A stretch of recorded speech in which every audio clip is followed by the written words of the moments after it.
जंगल में पंछियों का एक झुंड पेड़ पर खेल रहा था। उस झुंड में एक सबसे छोटी पंछी थी।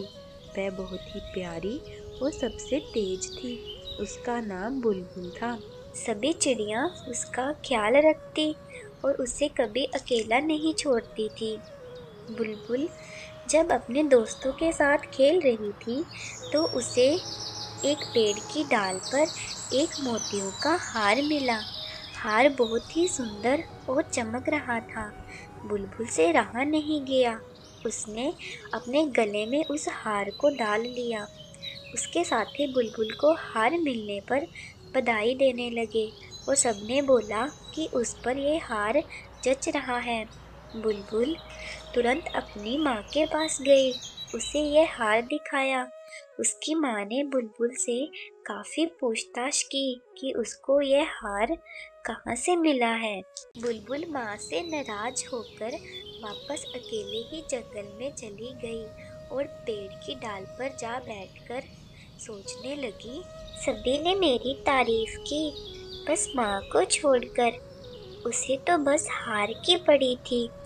एक बार भी माँ ने यह नहीं बोला कि ये हार मुझ पर कैसी लग रही है। इतने में कुछ सिपाही वहां आए और बुलबुल पर जाल डालकर उसे पकड़कर अपने साथ ले जाने लगे। इधर बुलबुल की माँ उसे ढूंढ रही थी और बुलबुल उसे कहीं नहीं मिल रही थी।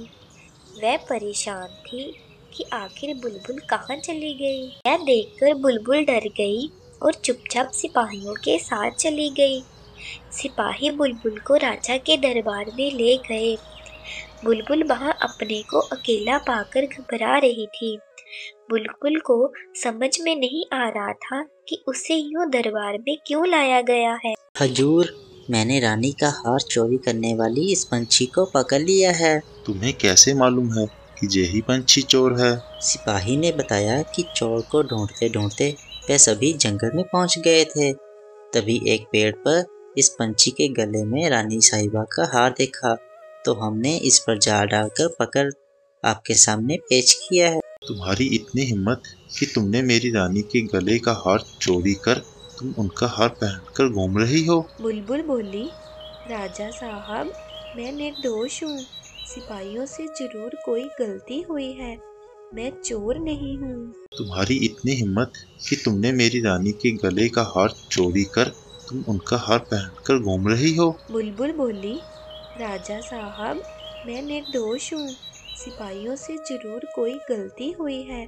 मैं चोर नहीं हूँ। राजा ने पंछी को तुरंत ही प्राण दंड का हुक्म दे दिया। बुलबुल ने सोचा, सच बोलने से मेरे पर कोई यकीन नहीं कर रहा।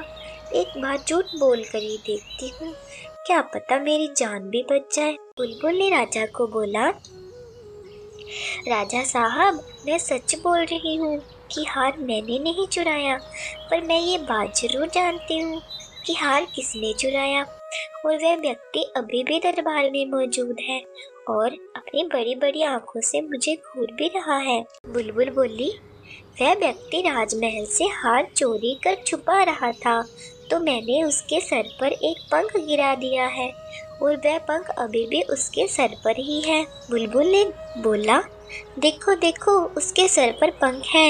इतना कहते ही सिपाही राजा के दरबार से भागने लगा।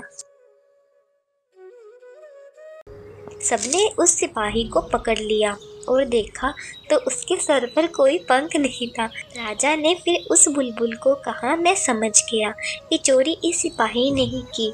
तुमने अपनी बुद्धि से अपनी जान और असली चोर को भी पकड़ाया है। मैं तुमसे बहुत प्रसन्न हुआ। राजा ने फिर बुलबुल को छोड़ दिया और असली चोर को सजा दी गई। बुलबुल को अब माँ की बहुत याद आ रही थी। माँ इतना क्यों पूछ रही थी, कहीं मैं किसी मुसीबत में न पड़ जाऊं। इस कहानी से हमें यह शिक्षा मिलती है कि माँ हमेशा बच्चों के लिए उसकी भलाई ही सोचती है, पर बच्चे जब तक अब किसी मुसीबत में ना पड़े अपनी माँ का प्यार नहीं समझ पाते। आपको ये कहानी कैसी लगी, कमेंट सेक्शन में ज़रूर बताना।